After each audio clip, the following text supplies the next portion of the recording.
You know what movies like this make me want to do? Not go out into the water, because stuff just does not go well when you're out in the middle of the ocean.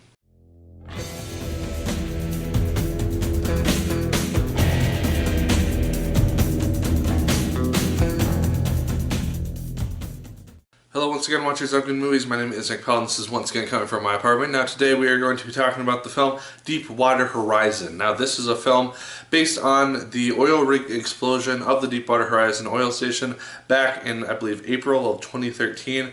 I might be a little bit off by that, but that's around where this happened. It was the BP oil station. It was the biggest oil spill in U.S. history, and so they made a movie about it, of course. Film stars Mark Wahlberg in the lead role, and he does a very good job. He's the lead character in this movie. He's the one who we mainly follow throughout the course of the film.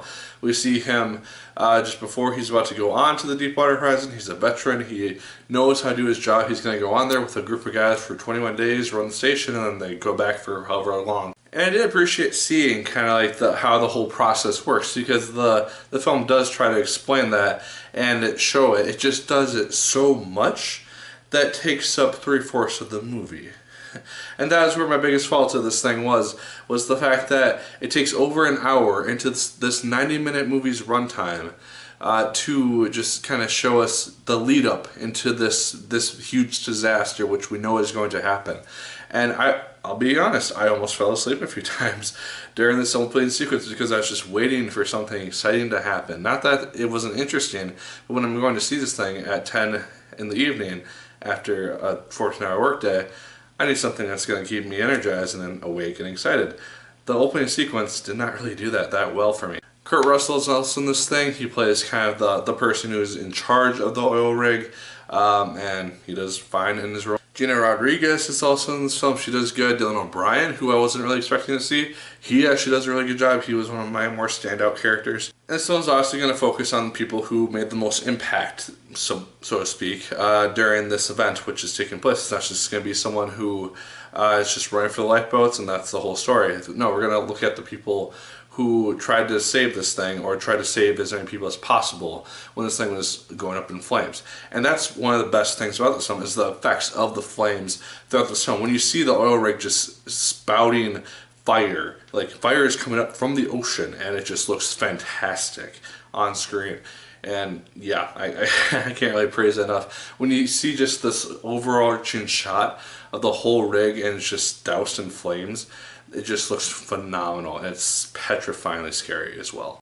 This isn't something which I normally compliment in my reviews, but something which I really noticed and I had to mention, and that's the makeup in this movie and the special effects in regards to just kind of how people look. And you have guys who have been on this thing for a number of days. You see them all dirtied up and everything, and then after the rig is starting to explode, mainly with Kurt Russell's character, he gets the most effect of this, but you just see his face just beat to hell. Afterwards, you see his feet. He's got like a big chunk of glass that he has to pull out of his foot. Just the way that they made all that look so realistic and just kept it going the whole time. It just looked really, really good to me. It's just something which I really felt like I had to mention. And the last 40 minutes of this movie are very, very exciting. They are very tension-filled because you don't really know who's going to survive this whole event and who Mark Wahlberg is going to be able to save and all those general types of things. It's very emotional towards the end as well. It has kind of a Titanic-esque feel once you have everyone who's made it off this thing. And then kind of just taking a roll call and you get to people whose names are not present, and it's just kind of a sad thing, and it's an emotional event.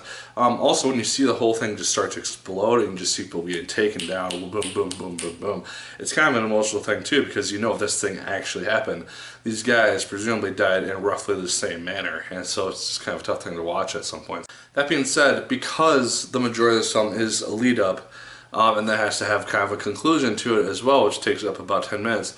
The actual exciting part of the oil rig being on fire and Mark Wahlberg having to try to save people and be the hero of this movie, it's very, very contained in about 20-30 minute chunk of time. And it's just disappointing in that regard. Like, it finally got to the excitement part. I looked at my watch, like, oh, there's only 20 minutes left of this movie. I thought we were about halfway through. And so it's just disappointing in that regard. I thought they could have maybe paced the movie a little bit better in that way. Maybe took out a little bit of the introduction, at least to some degree. I don't know. But as this is a biopic, I always appreciate when they do a biopic-esque ending where they show what happened to people after the events of the film. They do one of the better biopic endings I've seen in a while in regards to they show actual footage of Mark Wahlberg's character testifying about the events of the Deepwater Horizon as well as other characters who were involved.